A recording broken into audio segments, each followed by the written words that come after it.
Camera rolling. Action!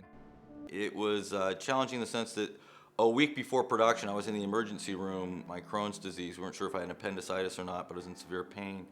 And then going to full production on 168 hours worth of work was daunting at best. I had contemplated actually pulling out right from the very beginning, but was in prayer and said, okay, Lord, this is gonna be all you. When we first got the verse, I wasn't sure what to do with it.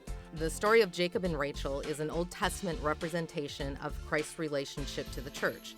Jacob's love for Rachel was so great that he thought it was no sacrifice to serve for 7 years to get his bride. Our Lord sacrificed everything to get us as his bride, and we as his bride are to follow that example to serve others so that they would see Christ in us. If you're gonna bring me on board and we're gonna do this, I really wanna take time to do something that's very near and dear to my heart, which is to minister to the homeless and to be a light. Well, and I think that's really what motivated us to actually incorporate what is our film about. It's about serving others. And so what, are we just going to make a film about this, or are we actually going to do this? They're not a different kind of people. It's not like they're homeless people and I'm a home people. They're people. I needed to do more. It's not enough to say, hey, this is a problem or this is something we should do. And another thing we brought to that was not only sensitivity, but an eagerness to find out what it was they needed.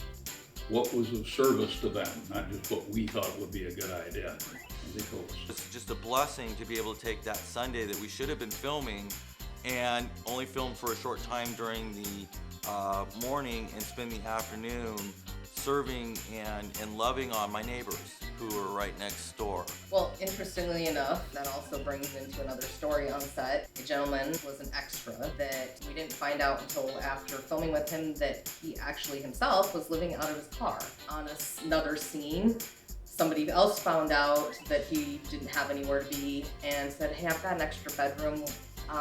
You're not living in your car anymore. You're gonna stay with me until there's somewhere to be. And realistically, lives were touched in multiple ways just in the filming of this. That made the whole experience worth it. I mean, even if we didn't get the film done on time, if we didn't turn it in, even if that one moment to me made it all worth it.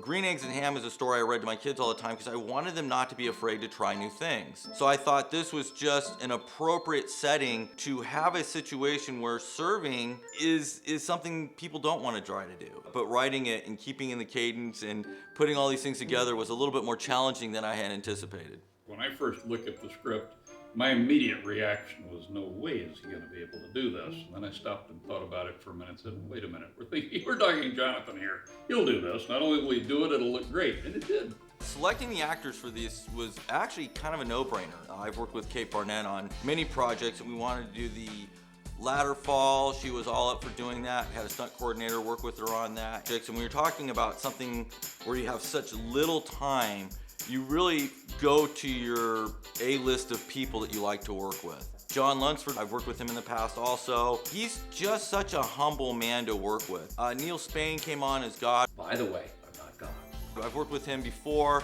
He does a really good job with quirky, fun stuff. Great I Am zapping Rachel to multiple locations. I mean, there was a lot of prep work in there.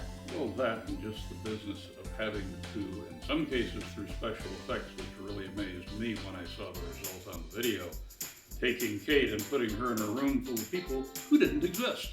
Literally, there were about 4 people in this enormous hall, and Kate, and we made it look like it was a whole congregation. The church scene, that was fun. It was fun watching that getting filmed. We didn't want any of the same shots with every location. So every location had a different shot, a different lens, a different speed, rate of film. We actually made it so every single location was radically different in camera. There's a rainbow around her eyes and God's promise, and that's, where we cry and that sort of thing. And it's, we directors and writers get into a lot of symbolism, but in this situation, I really wanted that idea that God never gives up on us. So you're afraid of tarantulas? Yeah. You said that was your biggest fear? Jonathan, you didn't tell her about the next movie we're doing? Oh, well, there's something even more amazing coming.